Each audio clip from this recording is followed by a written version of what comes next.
할렐루야. 오늘 또 참으로 좋은 날입니다. 오늘은 2월 25일 금요일입니다. 오늘 금요 기도회를 통해서 주님을 만나고 기도하는 것마다 응답되어지는 하나님의 축복이 있기를 기도합니다. 저희는 지금 일주일 작정하며 전진수 성도를 사로잡고 있는 어둠의 영을 몰아내고자 기도하고 있는데 함께 기도해 주시면 감사하겠습니다. 오늘의 묵상은 마가복음 9장 2절에서 13절 말씀을 통해서 미리 보여주신 예수님의 부활이라는 제목으로 함께 묵상해 보도록 하겠습니다. 먼저 본문을 함께 보도록 하겠습니다. 9장입니다. 9장 1절부터 보겠습니다. 또 그들에게 이르시되 내가 진실로 너희에게 이르노니 여기 서 있는 사람 중에는 죽기 전에 하나님의 나라가 권능으로 임하는 것을 볼 자들도 있느니라 하시니라. 2절 엿새 후에 예수께서 베드로와 야고보와 요한을 데리시고 따로 높은 산에 올라가셨더니 그들 앞에서 변형되사 3절 그곳이 광채가 나며 세상에서 빨래하는 자가 그렇게 희귀할 수 없을 만큼 매우 희어졌더라. 4절 이에 엘리야가 모세와 함께 그들에게 나타나 예수와 더불어 말하거늘 5절 베드로가 예수께 고하되 랍비여 우리가 여기 있는 것이 좋사오니 우리가 초막셋을 짓되 하나는 주를 위하여 하나는 모세를 위하여 하나는 엘리야를 위하여 하사이다 하니 6절 이는 그들이 몹시 무서워하므로 그가 무슨 말을 할지 알지 못함이더라. 7절 마침 구름이 와서 그들을 덮으며 구름 속에서 소리가 나되 이는 내 사랑하는 아들이니 너희는 그의 말을 들으라 하는지라. 8절 문득 둘러보니 아무도 보이지 아니하고 오직 예수와 자기들 뿐이었더라. 9절 그들이 산에서 내려올 때에 예수께서 경고하시되 인자가 죽은 자 가운데서 살아날 때까지는 본 것을 아무에게도 이르지 말라 하시니 10절 그들이 이 말씀을 마음에 두며 서로 문의하되 죽은 자 가운데서 살아나는 것이 무엇일까 하고 11절 이에 예수께 묻자와 이르되 어찌하여 서기관들이 엘리야가 먼저 와야 하리라 하나이까. 12절 이르시되 엘리야가 과연 먼저 와서 모든 것을 회복하거니와 어찌 인자에 대하여 기록하기를 많은 고난을 받고 멸시를 당하리라 하였느냐. 13절 그러나 내가 너희에게 이르노니 엘리야가 왔으되 기록된 바와 같이 사람들이 함부로 대우하였느니라 하시니라. 아멘. 13절까지만 봤습니다. 본문 요약은 이렇습니다. 엿새 후에 예수님이 베드로와 야고보 요한을 따로 데리고 높은 산 변화산에 올라가십니다. 제자들은 영광스럽게 변모하신 예수님을 모세와 엘리야가 증거하는 모습을 보고 구름 속에서 나는 소리를 듣게 됩니다. 산에서 내려올 때 예수님은 제자들에게 인자가 죽은 자 가운데서 살아날 때까지는 본 것을 말하지 말라고 경고하는 내용입니다. 질문과 묵상하기 1. 구원에는 관심이 없고 이 세상에서 잘 먹고 잘 살기만 바라지는 않습니까? 여기 있는 것이 좋사오니 하며 학벌과 지위, 좋은 환경 등 내가 지으려는 초막은 무엇입니까?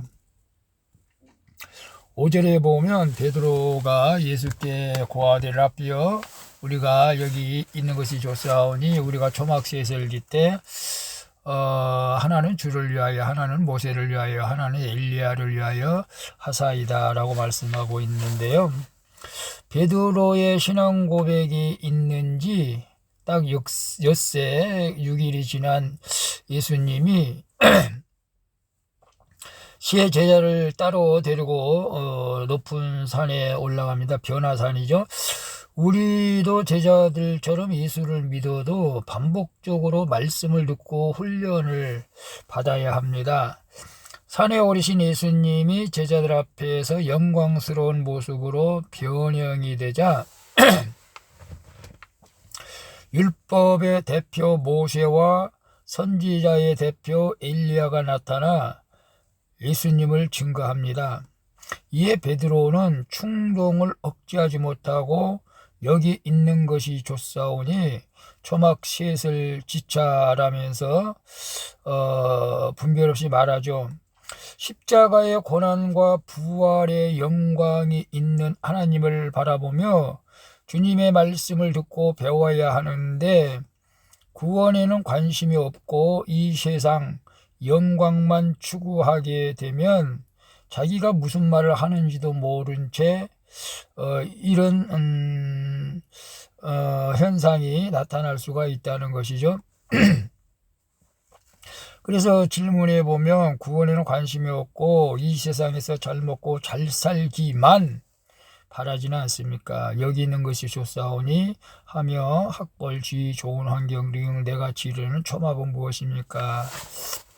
물론 하나님께서 우리를 이 땅에 보내시고 이 땅에서 아담과 하와가 에덴 동산에서 풍성한 삶을 살 수 있도록 해주신 것처럼 오늘 우리에게도 하나님의 백성들이 풍성하게 살기를 원합니다.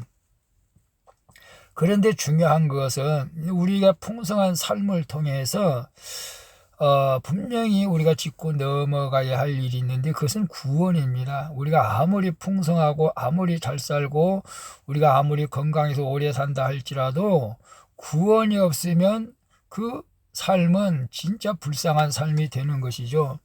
근데 구원에는 관심이 없고 이 세상에서 잘 먹고 잘 살기만 바라는 그런 신앙은 정말로 암과 같은 신앙이라고 볼 수가 있습니다. 암적 신앙이죠. 암적 신앙. 그래서 우리가 이 땅에서 행복하고 하나님이 주신 축복을 누리며 살아가야 되겠지만 그러나 우리가 구원에 관심이 없다면 정말로 우리가 위험한 암적인 신앙생활을 하고 있다는 것을 우리는 알아야 됩니다. 여러분 우리가 아무리 이 땅에서 잘 살고 잘 먹고 좋은 집을 가졌다 할지라도 구원에 관심이 없고 우리가 그냥 먹고 살고 즐거운 환경에서 그냥 사는 걸로 만족한다면 우리는 불행한 사람이 됩니다. 그래서 우리가 잘 살든 못 살든 늘 구원에 관심을 가지고 내가 하나님 앞에 버림을 당하지 않을까 그런 염려하는 마음. 다윗도 그랬잖아요. 하나님의 성신을 내게서 거두지 말라고. 오늘 우리가 구원의 관심을 가지고 늘 주님과 함께하는 믿음의 삶을 살아갈 수 있기를 축복합니다. 2번 봅니다. 현재 내 삶에 덮인 구름 같은 깜깜한 사건은 무엇입니까? 그 가운데 주님의 말씀을 듣고 순종합니까? 아니면 세상적인 도움을 구하느라 애씁니까? 7절에 보면 마침 구름이 와서 그들을 덮으며 구름 속에서 소리가 나되 이는 내 사랑하는 아들이니 너희는 그의 말을 들으라 하는지라 라고 말씀하고 있어요. 행복을 쫓아 초막을 짓고 살려는 제자들에게 구름이 덮이는 두려운 사건이 찾아옵니다. 그런데 이때 구름 속에서 이는 내 사랑하는 아들이니 너희는 그의 말을 들으라는 소리가 납니다. 하나님은 무서운 고난 가운데서 우리가 누구의 말을 들어야 하는지를 가르쳐 주시는 것이죠. 그 대상을 모를 때는 방황하게 되지만 십자가와 부활의 말씀을 듣고 적용하는 건강한 공동체를 만나면 방황이 끝나게 될 줄로 믿습니다.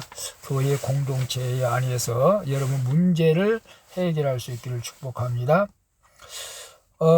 아무도 보이지 않고 오직 예수와 자기들 뿐이었다라는 말씀처럼 고난을 겪을 때 우리는 나의 자존심, 지위, 돈 등을 다 내려놓고 오직 주님만 바라보아야 될 줄로 믿습니다. 구름 속에서도 말씀이 들리는 사람은, 즉 고난 가운데서도 말씀이 들리는 사람은, 두려운 가운데서도 말씀이 들리는 사람은 다른 사람들을 주께로 인도하는 빛난 인생을 살게 될 줄로 믿습니다. 그래서 현재 내 삶에 덮인 깜깜한 구름 같은 사건이 여러분에게는 무엇이 있습니까? 아니 과거에는 그런 사건이 무엇이었습니까? 제가 이제 지하에서 지상으로 올라올 때 사실 보증금이 없었습니다. 보증금이 없었는데 계약을 한 거죠. 참 나도 지나고 보면 참 이게 세상 사람들 올 때는 참 미련한 거죠. 보증금도 없는데 계약을 한 거예요. 그래서 제가 아는 분들한테 일단 손을 벌려본 거죠. 돈을 좀 구워달라고. 이것이 이제 사람을 의지하는 것이죠. 주님의 말씀을 듣지 않고. 그런데 하나님께서는 다른 방법으로 채워주셨던 그런 과거가 있었습니다. 오늘 우리가 하나님 말씀을 듣고 순종합니까? 아니면 세상적인 도움을 구하려고 했습니까? 우리 함께 큐티하는 여러분들은 어떤 문제를 만났을 때에 물론 하나님께서 그 사람에게 찾아가라 라고 하기 전에는 사람에게 구하지 마시고 하나님의 방법대로 우리가 하나님의 뜻을 구하면서 하나님 말씀 가운데 순종하면은 모든 깜깜한 문제들도 해결될 줄로 믿습니다. 아멘이죠. 3번 봅니다. 복음을 전할 때 많은 고난을 받고 멸시를 당할 줄 알면서도 내가 가야 할 곳 만나야 할 사람은 누구입니까? 12절에 보면 이르시되 엘리야가 과연 먼저 와서 모든 것을 회복하거니와 어찌 인자에 대하여 기록하기를 많은 고난을 받고 멸시를 당하리라 하였느냐라고 말씀하고 있는데요.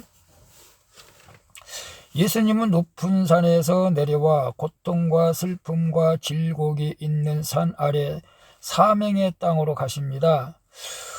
우리도 주님처럼 믿지 않는 내 집안 식구와 형제들에게 복음을 전하러 가야 합니다.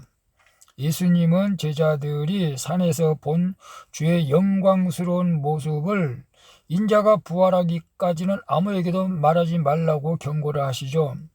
신앙 고백이 확실하지 않으면 십자가의 고난과 부활을 공감하지 못하므로 때가 될 때까지 우리가 침묵하고 때로는 절제해야 한다는 것을 우리에게 말씀해 주고 있는 것이죠.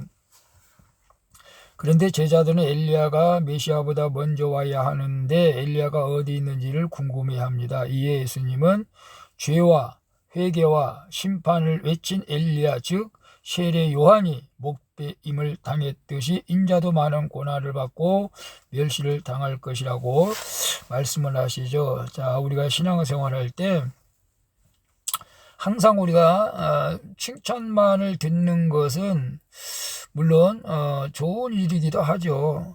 근데 우리가 예수님 때문에 고난을 받을 때도 있다는 것을 우리는 간과하지 않을 수가 없죠.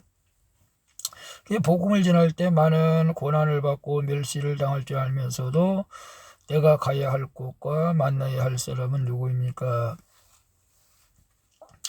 우리 같이 일하는 동료에게 참 복음을 전하려고 하는데 그 중에 무당 신내림이라는 무당이 있는데 좀 그가 거부를 할 것 같아서 제가 좀 복음을 전하려고 하는데 아직 제가 좀 망설이고 있어요.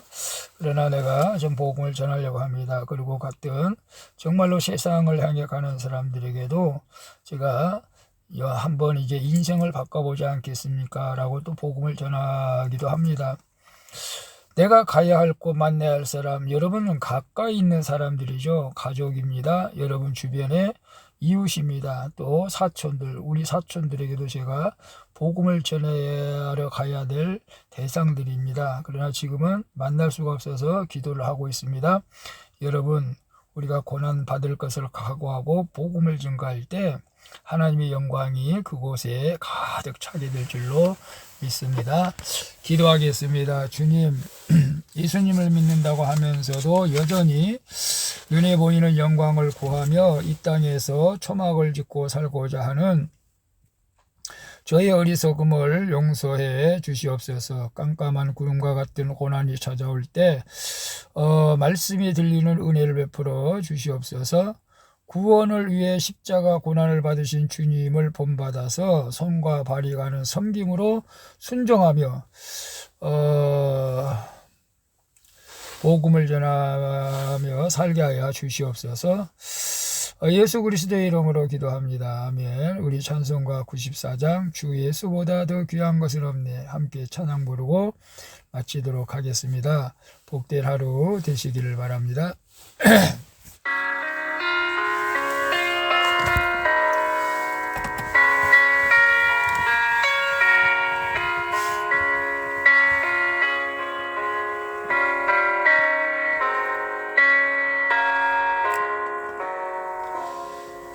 주 예수보다 더 귀한 것은 없네.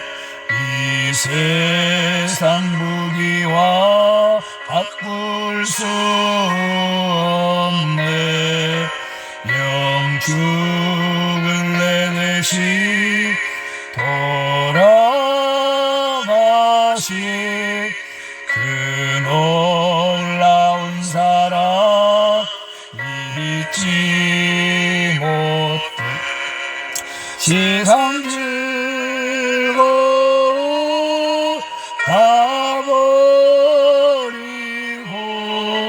세상 자랑 다 버렸네.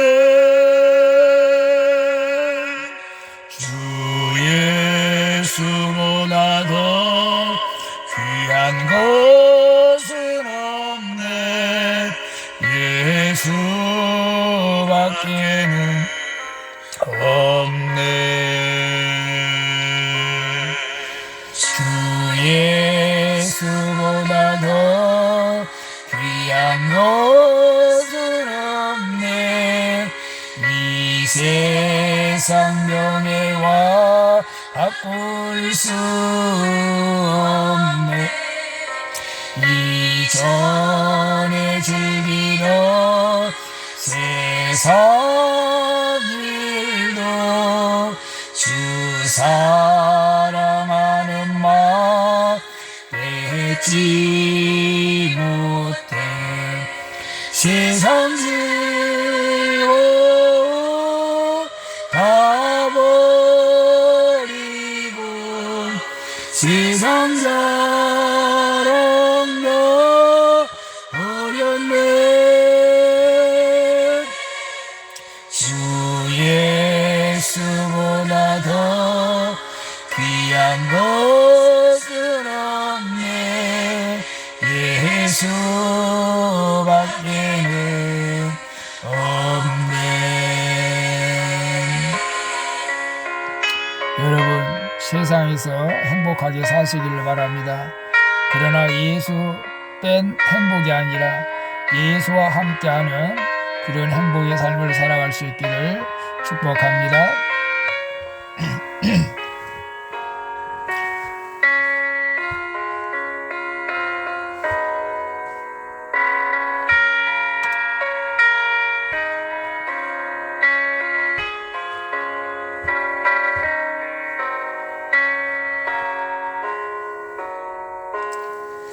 주 예수보다 더 귀한 것은 없네. 이 세상 행복과 바꿀 수 없네. 유혹과 핍박이 몰려와도 주 섬기는 내 마음 변치 않아. 세상 즐거움 다 버리고 세상 자랑도 버렸네. 주 예수보다 더 귀한 것은 없네. 예수